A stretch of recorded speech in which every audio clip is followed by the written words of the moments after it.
She was Hollywood's ultimate goddess, violet eyes that could disarm any man, a beauty so radiant it turned the world into her stage. But behind the diamonds, the Oscars, and the headlines, Elizabeth Taylor carried wounds that never healed. She lived in a swirl of glamour and chaos, her heart torn apart not once, not twice, but over and over again by men who betrayed her trust, used her fame, or simply walked away when she needed them most. Imagine the Queen of Hollywood, the woman who could buy her own kingdoms with a single gaze left shattered by those who claimed to love her. These weren't ordinary lovers. They were kings of industry, titans of cinema, and men who thought they could tame her fire. Each of them left scars on Elizabeth's soul, scars that even mountains of jewels couldn't hide. And now, at 60, Elizabeth Taylor no longer hides from her past. She speaks of the 5 lovers who marked her forever, the ones she could never forgive. Their names will shock you, their betrayals will haunt you, and their stories will reveal why even the most powerful woman in Hollywood remained vulnerable in love. This is not just the tale of Elizabeth Taylor. This is the story of betrayal, heartbreak, and the hidden battles behind the legend. Elizabeth Taylor was never ordinary. Born in 1932-inch London to American parents, she carried with her an aura that seemed destined for the screen. When her family returned to California during the war, it was Hollywood that spotted those luminous violet eyes and placed her in front of the camera. By the age of 12, she was already captivating audiences in National Velvet, a film that turned her into a child star and foreshadowed the legend she would become.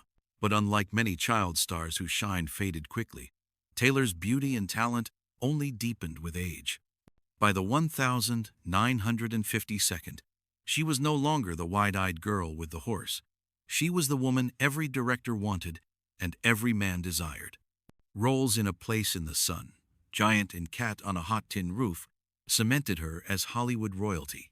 At just 26, she was nominated for her first Academy Award, and not long after, she would win 2 Oscars, proving she was more than just a breathtaking face. Yet her rise to fame was not built solely on talent. The tabloids fed on her every move, her marriages, her jewels, her volatile temper. She married 7 men 8 times, and with each love story came new headlines, new scandals, and new betrayals. She was the first true celebrity of the modern age, a woman whose private life was as famous as her films. Elizabeth Taylor mastered the screen, but behind the glamour, she was still a woman searching desperately for lasting love. Fame had given her everything: wealth, beauty, adoration, but it also exposed her heart to wounds that would never heal. For every award she held in her hand, there was a broken promise left in her heart. Her rise was meteoric, her beauty eternal. But the very spotlight that crowned her also illuminated her most intimate heartbreaks. And it was in love, not in cinema, where Elizabeth Taylor endured her greatest battles. The first great betrayal in Elizabeth Taylor's life came not from Hollywood producers or critics, but from the man she believed would be her forever. In 1950, at just 18, Elizabeth married hotel heir Conrad Hilton, the young, dashing figure from one of America's wealthiest families. On the surface, it looked like a fairy tale, the radiant starlet and the blue-blooded heir. The wedding, hosted at Beverly Hills Church of the Good Shepherd, was so lavish it felt like the coronation of America's newest royal couple. But beneath the diamonds and champagne, the marriage was a nightmare. Hilton's charm quickly faded into cruelty. He was reported to have been abusive, reckless, and consumed by alcohol. Elizabeth, still barely more than a teenager, found herself trapped in a union where love was replaced with humiliation.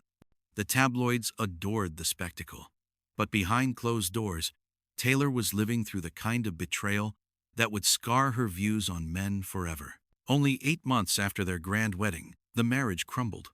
Elizabeth filed for divorce, citing mental cruelty, a phrase that barely hinted at the pain she had endured.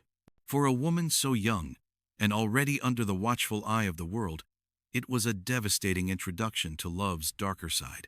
She had stepped into matrimony with dreams of romance, only to discover that wealth and pedigree offered no protection from heartbreak. Hilton's betrayal was more than personal.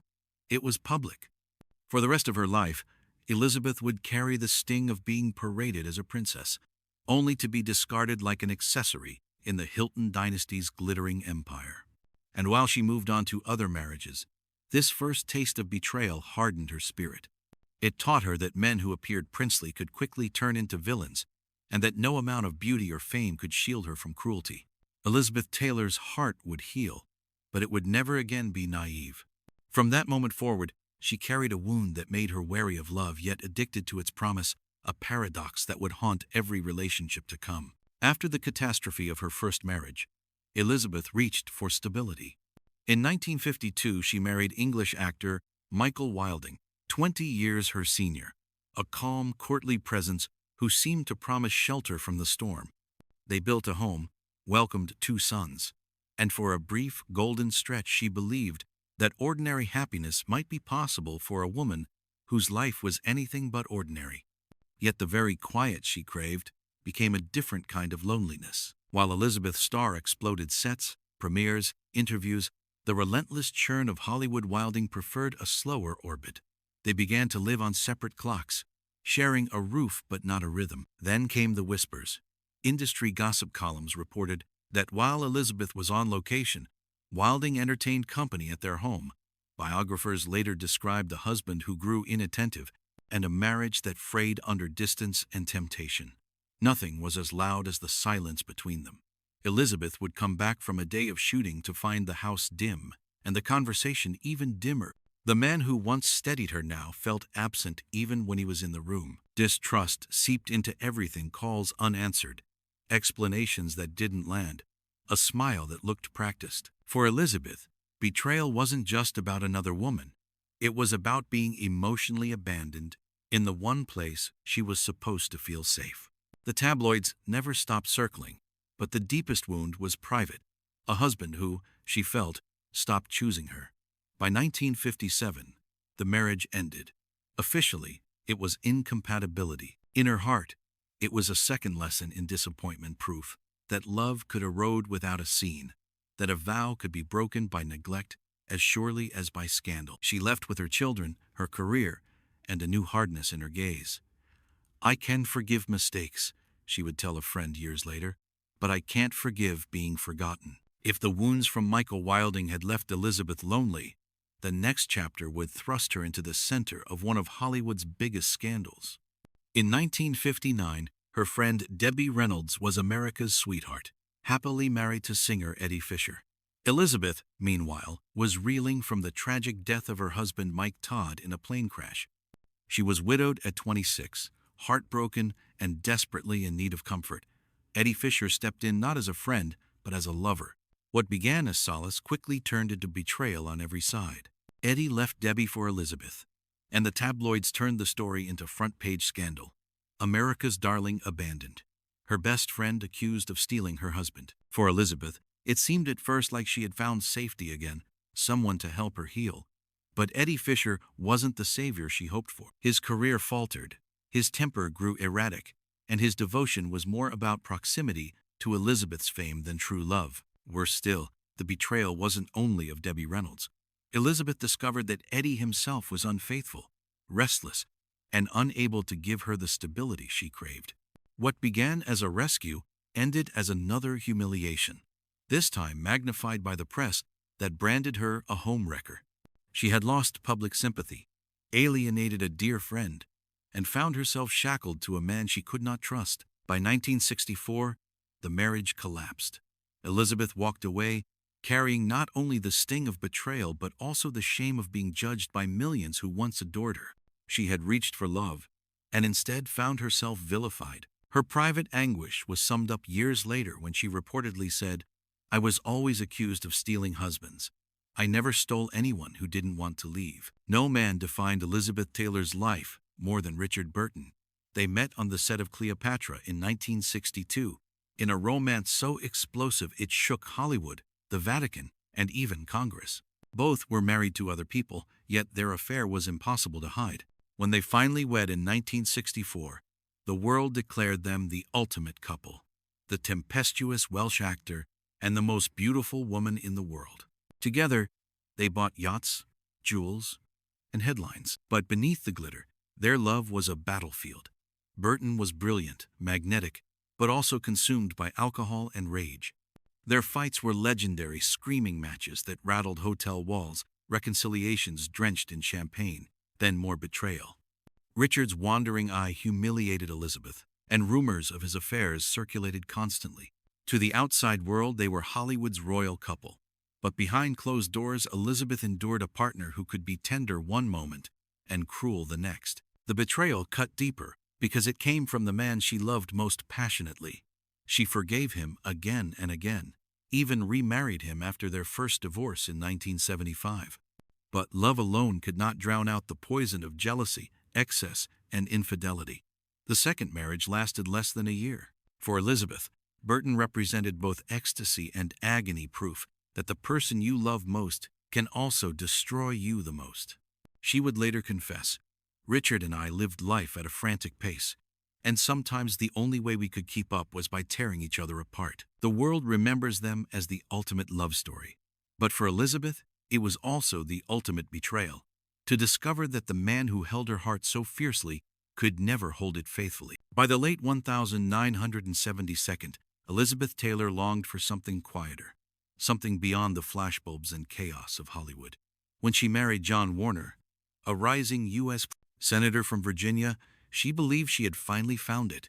Warner offered her the promise of stability, dignity, and a life far removed from the endless scandals that had defined her past. To many, it seemed like Elizabeth was preparing to trade movie sets for the White House. But reality was far harsher. In Washington, Elizabeth found herself isolated and invisible. Once worshipped as Hollywood's brightest star, she was suddenly reduced to a senator's wife, expected to smile at political functions while the cameras turned toward him. Warner was ambitious, his attention fixed on power and politics, leaving Elizabeth feeling like a discarded ornament in her own marriage. Her sense of betrayal grew not from physical violence or public scandal, but from erasure. For the first time, she wasn't adored, she was ignored. Depression set in. She gained weight, turned increasingly to alcohol and pills, and confessed that she no longer recognized herself in the mirror. Warner hadn't struck her or abandoned her with infidelity. His betrayal was colder. He had taken Elizabeth Taylor, the legend, and left her to rot in silence on a Virginia farm. By 1982, their marriage ended, and Elizabeth returned to the world that had once cheered her name, broken but unwilling to disappear. Looking back, she admitted, "I was the loneliest I'd ever been. I felt like I had vanished." This betrayal was quieter than Conrad Hilton's cruelty, less scandalous than Eddie Fisher's infidelity, and less explosive than Richard Burton's jealousy. But in many ways, it was the most suffocating because it made Elizabeth feel irrelevant. Elizabeth Taylor's final marriage was meant to be a fairy tale ending. In 1991, at 59 years old, she walked down the aisle at Michael Jackson's Neverland Ranch, wearing a gown designed by Valentino, marrying Larry Fortensky, a construction worker nearly 20 years her junior. The wedding cost over $1 million, covered by People magazine in exchange for exclusive rights. To the world, it looked like Elizabeth had once again reinvented herself, a legend proving that even at the twilight of her career, she could command attention and love. But behind the spectacle lay the deepest wound of all. Larry Fortensky was charming, rugged, and ordinary, the kind of man Elizabeth thought might finally bring her normalcy. For a brief moment, she felt like a woman again, not a commodity. But soon the cracks began to show. Larry resented her fame, grew restless under the scrutiny, and leaned heavily on her wealth. While Elizabeth longed for affection and stability, he often slipped into nights of drinking, fights, and disappearances. The betrayal wasn't only personal, it was financial. Reports later revealed that Fortensky borrowed money, drained her emotionally, and treated her more like a ticket to luxury than a partner. Friends whispered that he was never truly in love with her, only with the lifestyle she provided. For Elizabeth, who had survived so many public heartbreaks, this final betrayal cut deeper than all the rest because it came when she was most vulnerable. At nearly 60, she still believed in the dream of lasting love. Instead, she found herself deceived by a man who should have cherished her twilight years. By 1996, the marriage collapsed, leaving Elizabeth devastated. This time, there was no scandalous affair or fiery temper, just the bitter realization that she had once again given her heart to someone unworthy. She would later confess to friends that she felt foolish, ashamed, and utterly alone. The world may remember the dazzling gowns, the epic jewels, and the violet eyes that once stopped traffic, but Elizabeth herself remembered something else. The sting of being betrayed by the man she trusted to stand by her side until the end. Her final marriage was not her grand love story. It was her cruelest reminder that even legends can be left broken by the people they love most. By the time Elizabeth Taylor turned 60, she had lived through more lives than most people could imagine. She had been worshipped, envied, adored, and condemned. She had won Oscars, worn the world's most famous jewels, and stood at the center of Hollywood's golden age. Yet, when she looked back, what lingered most were not the trophies or the headlines. It was the scars left by the men who promised love but delivered betrayal. But in those scars, Elizabeth found a strange kind of freedom. No longer did she need to hide the truth, to protect reputations, or to pretend that every marriage had been a fairy tale. She spoke openly about her pain, her addictions, and her regrets, not to seek pity, but to reclaim her power. "I forgave myself," she once said, "but I never forgave them." To her fans, Elizabeth became more than a screen goddess. She became a survivor, a woman who bore her wounds in public and still managed to rise. She wanted people to know that even those who seem untouchable can be broken, and that there is strength in admitting the hurt. Her declaration was not of bitterness, but of truth, that love had never conquered her, but betrayal had shaped her. And in speaking it aloud, she reminded the world that legends are not immune to heartbreak, they simply shine brighter because of it. Now you've heard Elizabeth Taylor's truth, the 5 men who marked her forever, the betrayal she never forgave, and the scars that shaped the legend. But which betrayal shocked you the most? Was it the cruelty of Conrad Hilton, the humiliation with Eddie Fisher, the storm of Richard Burton, the erasure under John Warner, or the heartbreak of Larry Fortensky? Tell us in the comments whose betrayal you believe hurt Elizabeth the deepest. Don't forget to like this video, subscribe to the channel, and hit the notification bell so you never miss the untold stories of Hollywood's brightest stars. And stay tuned, because in our next video, we reveal the one woman Elizabeth Taylor feared more than anyone else in her life. You won't want to miss it.